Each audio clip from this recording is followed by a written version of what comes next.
Hello guys, here's Charlie Austen for New York Movie Buff, and I'm here to give my comments on the second episode of this 8th and final season of Game of Thrones, The Rightful Queen. At least that's the supposed title, because HBO hasn't released the official title yet. Even on the HBO app we can't see it so far, but it might be coming in the next few hours. And I'm going to tell you everything that I thought about this episode, the things that I think that worked, the things that I think that didn't really work so well. But first, let's roll the intro.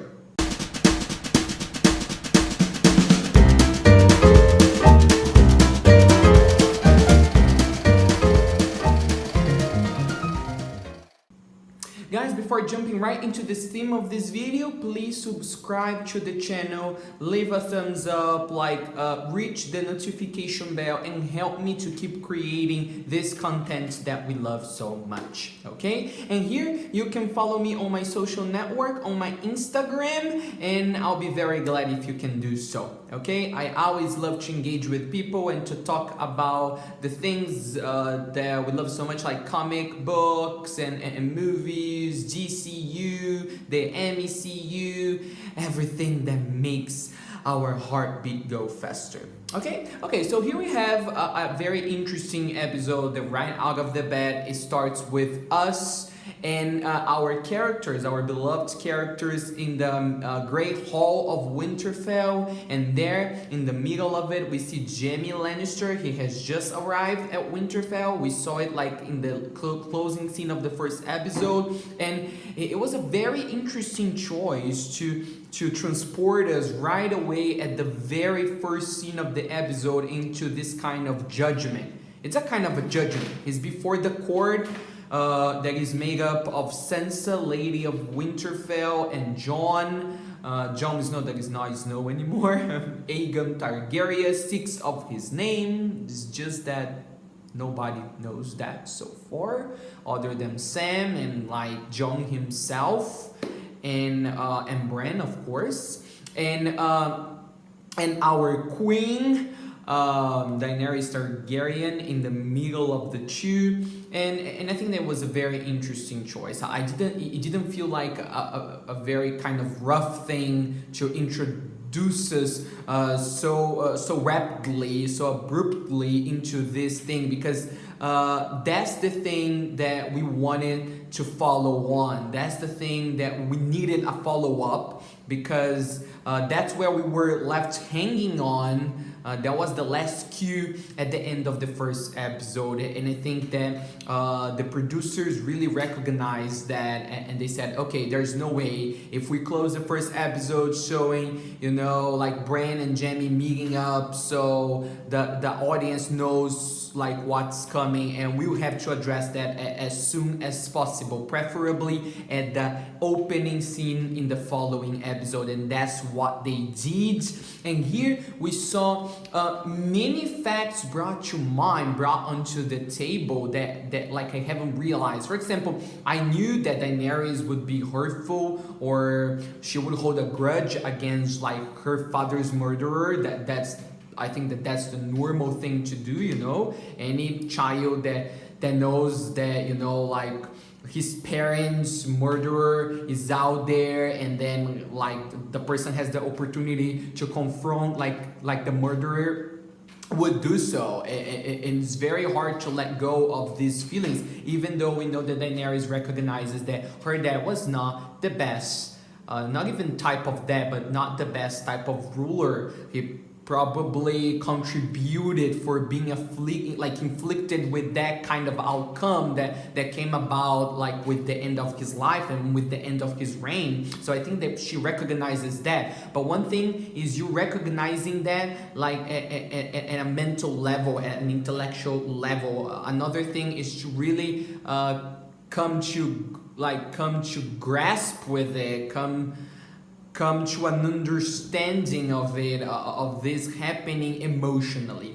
And that's what we see here. And she starts saying about how like her and her brother is saying to her all the things that they would do if they ever would would come along, they would ever cross paths with the murderer of their father. But what really surprised me here, so I think that Daenerys' motivation, Daenerys' way of reacting is really what I was expecting from her. But what really impressed me here, because like something that I'm really enjoying since the first episode, and even more with an added layer of gratification, at least for me in the second episode, is that they're really how they are putting the pieces together when it comes to the interactions between the characters, like how they really carefully crafted at least these past 2 episodes in a way that characters that we wouldn't even remember at a first sight, that they are related to that specific subplot, they come along and they add something so valuable to the table, to the decision. Like here, so we see that it's mainly about Daenerys having hurt feelings, and of course very valid ones,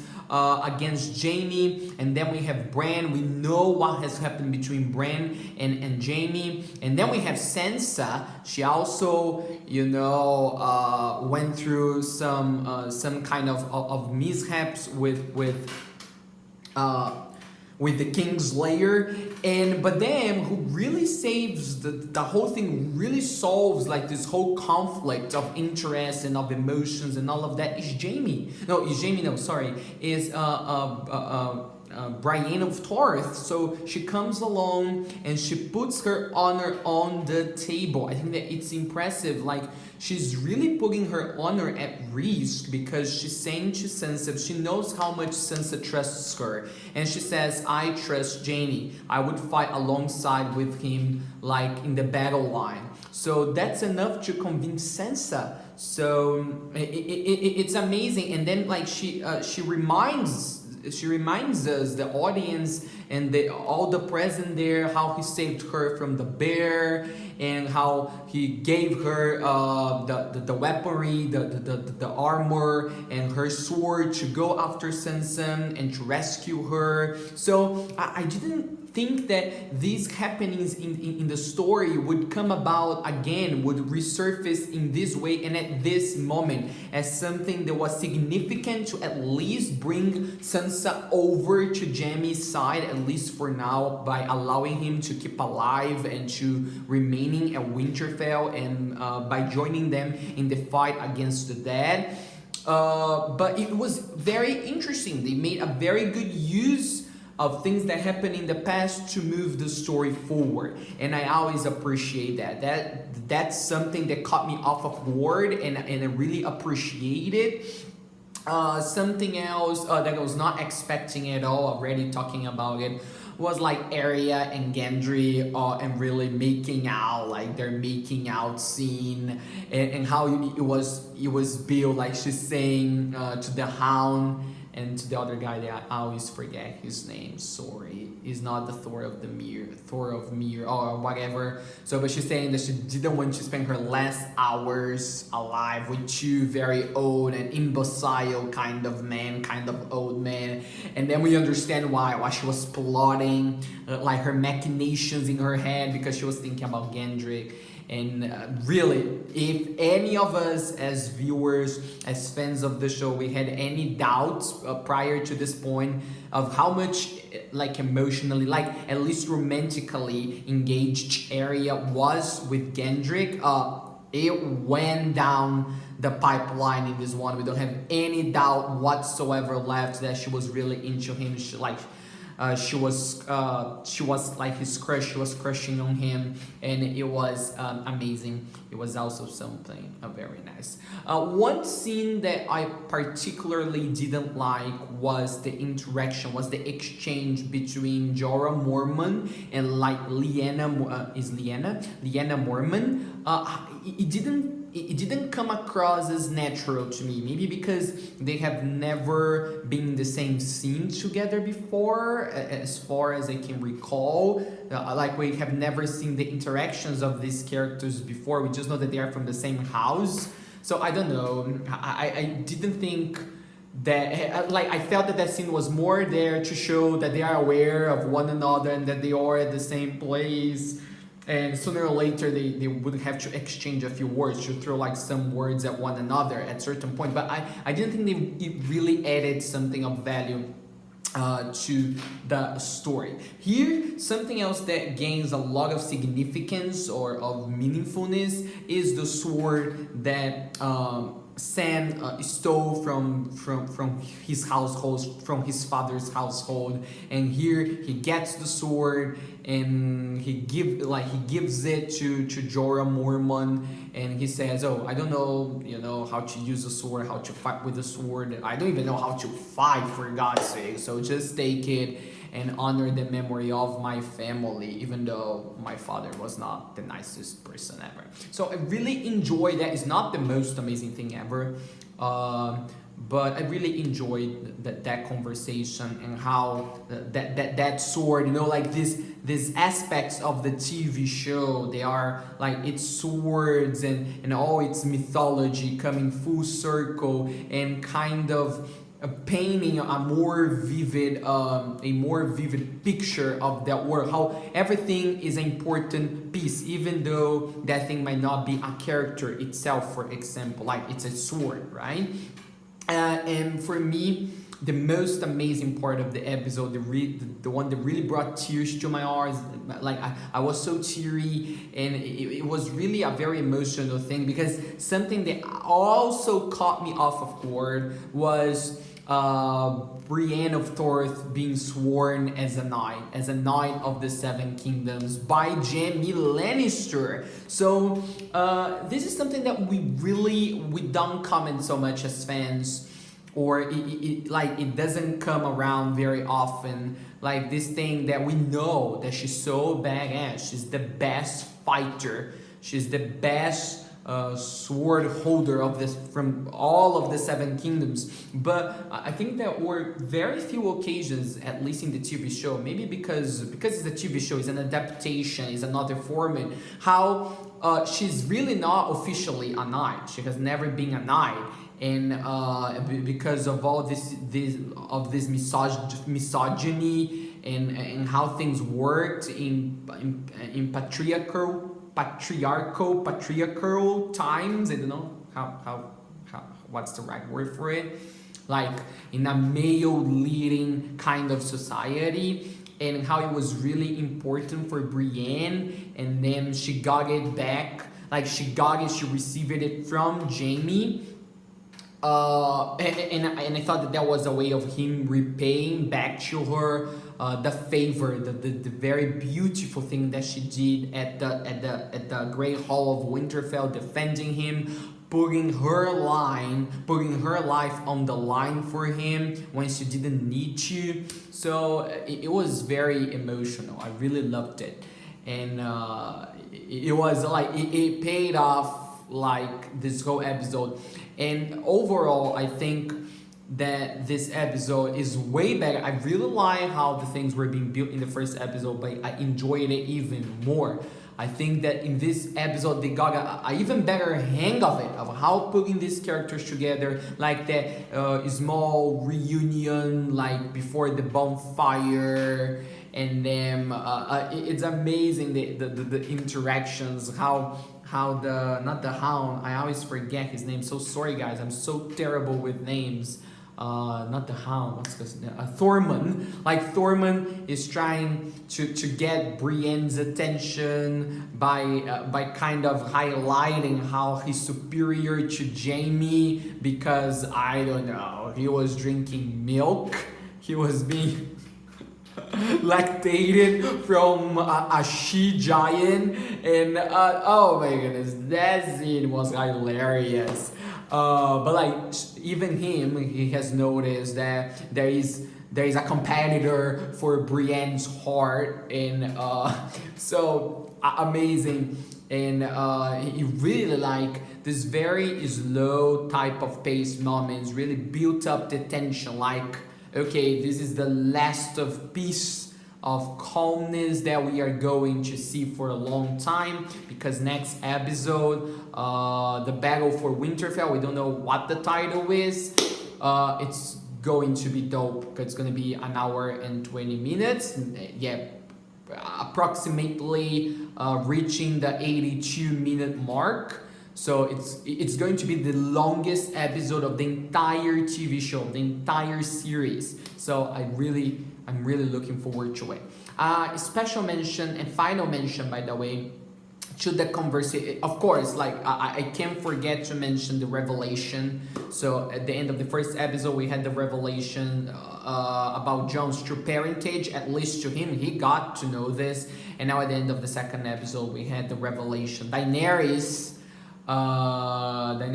got to know that she has kind of, at least from her perspective, I think that it was pretty obvious, at least to me, that she sees Jon as a rival.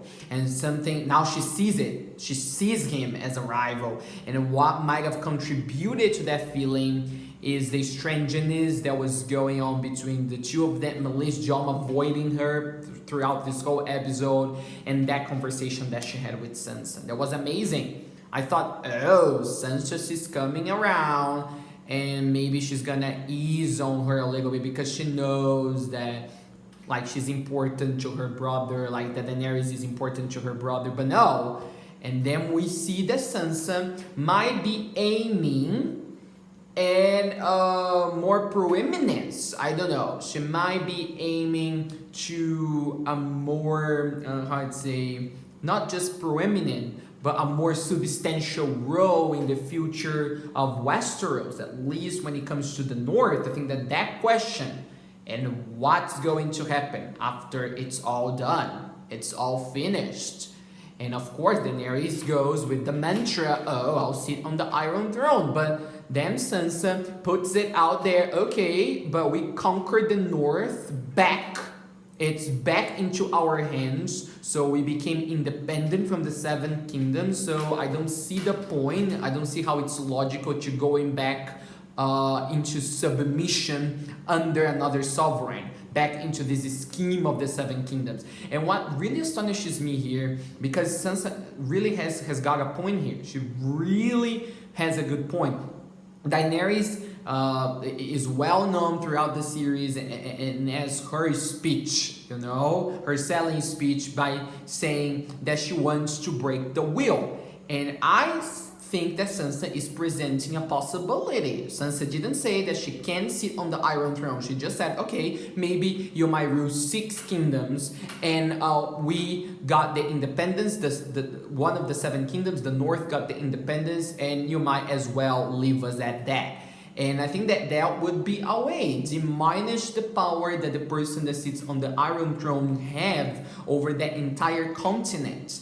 But we see how, I don't know, at this point, it starts to feel, at least to me, that might be more of just a selling speech than something of a real value, of a real commitment that Daenerys has set for herself. And I'm saying that because we see how she keeps repeating. It's even annoying sometimes. Oh, I'm going to sit on the Iron Throne. It's the Iron Throne. My whole life is the Iron Throne. And I know that she built her whole expectations throughout her entire life upon, because like the Iron Throne represents to her that she has succeeded in life. Like it's her like ultimate goal. I think that the point is that Daenerys is so focused on the title in what the Iron Throne is the representation of a culmination of a life of so many estrangements and sufferings and conquerings and mishaps and all of that kind of stuff, and that would be a culmination that she has rise above it all. But like I think that she forgets that the Iron Throne in the end, it has to do with the lives of people that live in a huge continent that it's Westeros. And she might be overlooking that the people of that continent, for example the North, they might be more interested or more keen into looking into other ways of governance, of government. And it might be coming around through Sansa's words, for example. So I think that she might be missing the real purpose of being a governor, of being a queen, of being a ruler, by being so focused in what is the most dear to her and that she has set as the goal for her entire life. So I don't know. I don't know. I feel shades. Like looking back into these past 2 episodes, I see a few shades that start to, I don't know, throw Daenerys person into a more obscure kind of place. Like they're painting her like an uncertain kind of person, that you would be uncertain to put her in a such position. And I think that it's, at least to me, it's starting to become more revealing that I don't know if she's she might be convinced that she's doing all that she has done for, like, with the best of interest to all the people involved, but it might be like, it's sounding to me, it's starting to seem like that she might be misguiding, she might be misleading herself when it comes to her true intentions to take the Iron Throne for herself. I don't know. We might well have to wait and see what's going to come like out of all of this. But I really love this episode. I don't know if the title is really the rightful queen, because I don't know, one friend channel, you know, on their tab, so you could see the episode's name, but like last time they said that the title for the first episode of the final season was Winter is Here, and they were wrong, it was Winterfell. So I don't know if, you know, they just threw that title there just to mislead us. I really don't know. But for now, if it's the rightful queen, I think that you would go along so well with what happened in this episode. She had to be rightful, like she had to be righteous when it came to, for example, forgiveness. Like Jorah telling her, you have to forgive him because all of us, we have committed mistakes. And that's the rightful thing to do. And like even with Jaime, she has to take on account, no matter what part her emotions might play in all of this, but she has to concede that her father was not the best kind of ruler of all, even more in his last years of reign. And so this is the rightful thing to do. And maybe rightful queen here has not only to do with the revelation that she might not be the rightful queen, but it might be rightful if she wants to hold some power in Westeros to recognize that there are some information on the table as part of the puzzle, as part of the game, and she might have to deal with that, not overlooking what is the most important thing as of now, and that is at stake, the survival of the entire known human race to that world, to that realm of existence, that is the realms of men, that is Westeros. So I don't know if that's the title. I think that goes pretty much well along with some of the things that were exposed, that were discussed, that were really throwing us in this episode. I really love this episode, aesthetics and all of that. It's really amazing. So this was my review for whoa, forgive me. This was my review to the second episode of the final season of Game of Thrones. If you liked it, subscribe to the channel, leave a thumbs up, reach for the notification bell, and I'm Charlie Austen for New York Movie Buff. Thank you so much. Have a good night. Bye.